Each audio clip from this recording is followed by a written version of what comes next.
ኢኮኖሚው አለ። በኦሮሚያ ክልል ኢሉ አባቦራ ዞን የምትገኘው የያዮ ወረዳ ከዓመታት በፊት ግንባታው ተጀምሮ ከቆመው የአፈር ማዳበሪያ ፋብሪካ ጠባሳውን ብቻ ተሸክማ ቀርታለች።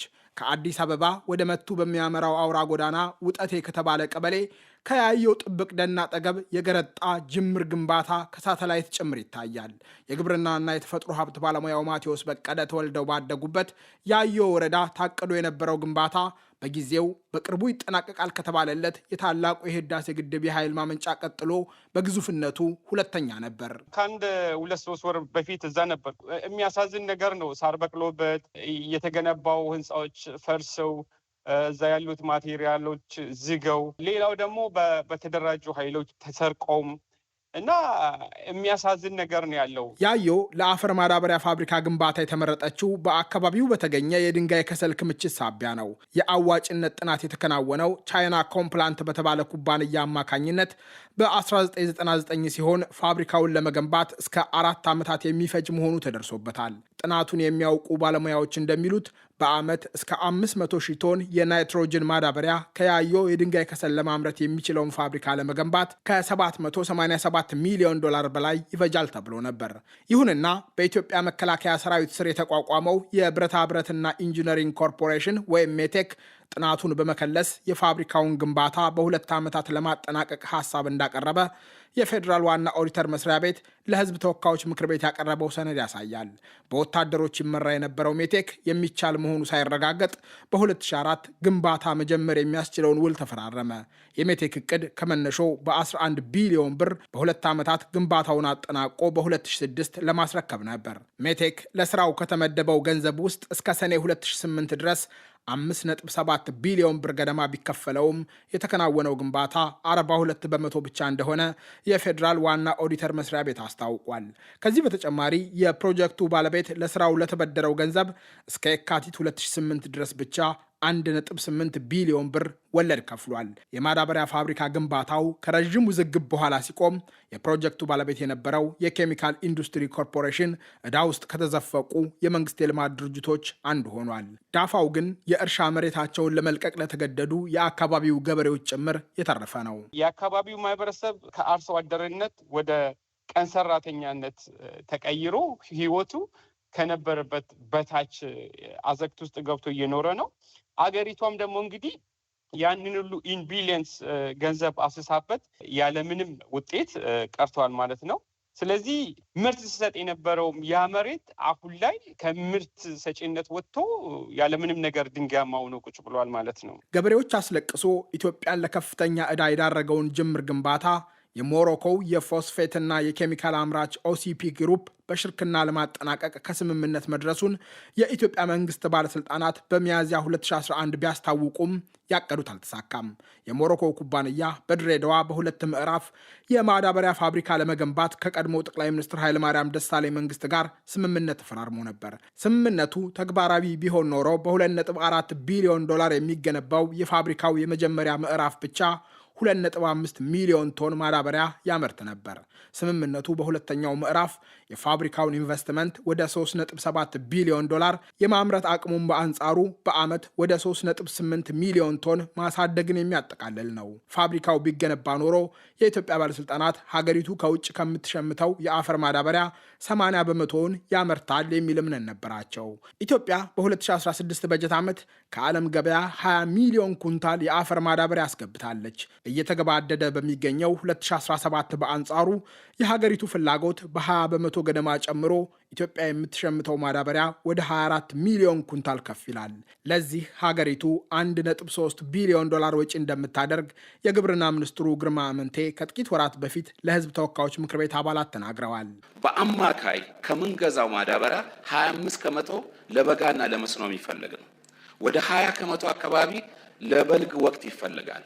55 ከመቶ ለመኸር ነው የሚፈልገው። መንግስት ከውጭ ሀገር አሸምቶ የሚያሰራጨው የአፈር ማዳበሪያ ግን የገበሬውን ፍላጎት በቅጡ ሞልቶ አያውቅም። ገበሬዎች ዘገየና ተወደደ የሚል ቅሬታ በተደጋጋሚ ሲያሰሙ ቆይተዋል። ከ90 በመቶ በላይ የሚሆነውን የአፈር ማዳበሪያ የሚገዛው የኢትዮጵያ ግብርና ኮርፖሬሽን ሲሆን የማከፋፈሉ ኃላፊነት በህብረት ሥራ ማህበራት ላይ የተጣለ ነው። የተገዛው ማዳበሪያ በመርከብ ጅቡቲ ከደረሰ በኋላ በከባድ ተሽከርካሪዎች ወደ ክልሎች ከዚያም ወደ ህብረት ሥራ ማህበራት መጋዘኖች ማጓጓዝ ጊዜ የሚፈጅና ቅንጅት የጎደለው ሂደት እንደሆነ የአሰራር ስርዓቱን በቅርበት የሚያውቁ ባለሙያዎች ለዶይቼ ቬለ ተናግረዋል። ሀገሪቱ ከማዳበሪያ ሸማችነት ለመላቀቅ የጠቅላይ ሚኒስትር አብይ አህመድ መንግስት ኢትዮጵያ ፋብሪካ መገንባት ይኖርባታል የሚል የጸና አቋም አለው። ማዳበሪያ ኢትዮጵያ ማምረት ካልቻለች በርካታ አርሶ አደር የሚነካ ጉዳይ ስለሆነ ከምግብ ጋር የሚያያዝ ጉዳይ ስለሆነ በዘላቂነት መፍትሄ ልናገኝ አንችልም በሚል ስናጠና ቆይተናል። በተደረገው ጥናት ከ2.5 እስከ 3 ቢሊዮን ዶላር ይፈልጋል። በጣም በርትተን ከሰራን ቢያንስ 3 ዓመት እና ከዚያ በላይ ጊዜ ይፈልጋል። ማዳበሪያ ፋብሪካውን በበቂ ደረጃ ኢትዮጵያ ውስጥ አቋቁሞ ለመስራት አሁን ሁለተኛው ህዳሴያችን የሚሆነው ማዳበሪያ ፋብሪካውን ከተቻለ በጆይንት ቬንቸር ከግሉ ሴክተር ጋር ከዚያም ከፍሎ ከተገኘ በፕራይቬት ኢንቨስትመንት ካልተቻለ ግን በመንግስት በራሱ የግድ የማዳበሪያ ፋብሪካ የኢትዮጵያን ፍላጎት ሊመልስ በሚችል መልኩ መፍጠር ይኖርብናል። የገንዘብ ሚኒስቴር የተፈጥሮ ጋዝ ከሶማሌ ክልል፣ ፖታሽ ከአፋር ክልል፣ ፎስፌት ከውጭ ሀገር በጅቡቲ ወደብ በኩል ወደ ኢትዮጵያ በማስገባት ለሚገነባ የአፈር ማዳበሪያ ፋብሪካ የቅድመ አዋጭነት ጥናት ለማሰራት ለአማካሪዎች ባለፈው የካቲት 2017 መጨረሻ ጥሪ አቅርቦ ነበር። የገንዘብ ሚኒስትሩ አቶ አህመድ ሺዴ የኢትዮጵያ መንግስት የማዳበሪያ ፋብሪካ ለመገንባት ባለፉት 7 ዓመታት ኢንቨስተር ሲያፈላልግ መቆየቱን ተናግረዋል። በቅርቡ ይመረቃል ተብሎ የሚጠበቀው የታላቁ የህዳሴ ግድብ ግንባታ ሲጠናቀቅ የኢትዮጵያ መንግስት በራሱ ወጪ የአፈር ማዳበሪያ ፋብሪካ ለመገንባት የያዘው አማራጭ ግን የገንዘብ ሚኒስትሩን የሚያሳስብ ነው። ህዳሴውን ከጨረስን በኋላ በራሳችንም ጭምር መጀመር ይኖርብናል የሚል ኮሚትመንት ነው ፕራይም ሚኒስትሩ ያላቸው። በዚህ ጉዳይ ግን የሚፈልገው ኢንቨስትመንት መጠን አሁን ካለን ተጨማሪ ፕሮጀክቶች ጋር ተጨምሮ ቀላል እንዳይመስላችሁ። የሚፈልገው ኢንቨስትመንት ብዙም ነው፣ በዶላርም ነው። ሁለት ትርጉም አለው። ብዙም ነው፣ በዶላርም ነው። ስለዚህ ፋይናንሻሊ ሰስቴነብል በሆነ መልኩ ነው ልማት ምንሰራው ብለናል። ስለዚህ ይፈልጋል ጥንቃቄ። በመጪዎቹ ወራት ታላቁ የህዳሴ ግድብን እንደሚያስመርቅ ያስታወቀው የኢትዮጵያ መንግስት የአፈር ማዳበሪያ የፋብሪካ ግንባታ በቅርቡ እንደሚጀመር ይፋ አድርጓል።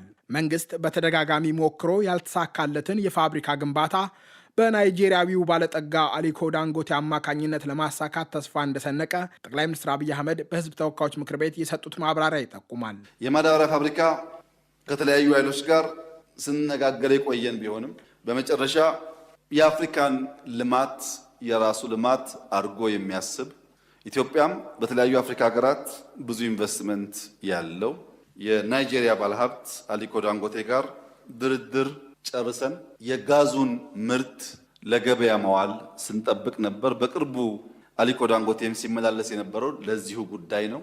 ይህ ምክር ቤት ከረፍት ሳይመለስ ኢትዮጵያም የማዳበሪያ ፋብሪካ መስራት ትጀምራለች። አብይ የማዳበሪያ ፋብሪካ ግንባታው ከ40 ወራት በኋላ እንደሚጠናቀቅ ለምክር ቤቱ ተናግረዋል። ሊገነባ በታቀደው ፋብሪካ ውስጥ የኢትዮጵያ መንግስትና ናይጄሪያዊው አሊኮ ዳንጎቴ ስለሚኖራቸው ድርሻ ግን በግልጽ ያሉት ነገር የለም። የገንዘብ ሚኒስትሩ አቶ አህመድ ሺዴ ግን ከተፈጥሮ ጋዝ ማዳበሪያ የሚያመርተው ፋብሪካ በሶማሌ ክልል በምትገኘው ጎዴ ሊገነባ መታቀዱን አረጋግጠዋል። ከዳንጎቴ ጋር ስትራቴጂክ የሆነ ኢንቨስትመንት አግሪመንት ተደርገዋል። በሶማሌ ክልል የጋዝ ልማቱ በጥሩ ደረጃ እየሄደ ያለበት ሁኔታ ነው ያለው። ይሄ ኢንቨስትመንት ደግሞ አሁን ጎዴ ላይ ከተተገበረ የማዳበሪያ ፋብሪካው የጋዝ ማለት ነው በጣም ያግዝ ይሆናል። በኩባንያቸው ዳንጎቴ ግሩፕ አማካኝነት በኢትዮጵያ የሲሚንቶ ፋብሪካ የገነቡት ናይጄሪያዊው ባለጠጋ ለማዳበሪያ ማምረት ስራ እንግዳ አይደሉም። በሌጎስ የሚገኘው ዳንጎቴ የማዳበሪያ ፋብሪካ በ500 ሄክታር መሬት ላይ ያረፈ 2.5 ቢሊዮን ዶላር የፈሰሰበት ነው። በ17 የአፍሪካ ሀገራት ገበያ የተሰማራ ኩባንያ ባለቤት የሆኑት አሊኮ ዳንጎቴ በአህጉሪቱ የማዳበሪያ ፍላጎት ላይ ቀልባቸው አርፏል። በሚቀጥሉት 40 ወራት አፍሪካ ከየትም ማዳበሪያ አታስገባም። በአሁኑ ወቅት በጣም ኃይለኛ አቅጣጫ አስቀምጠናል። ዳንጎቴ ከቃጣር የበለጠ ትልቁ የዩሪያ ማዳበሪያ አምራች እንዲሆን እንፈልጋለን። ለዚህም ደግሞ 40 ወራት ስጡኝ።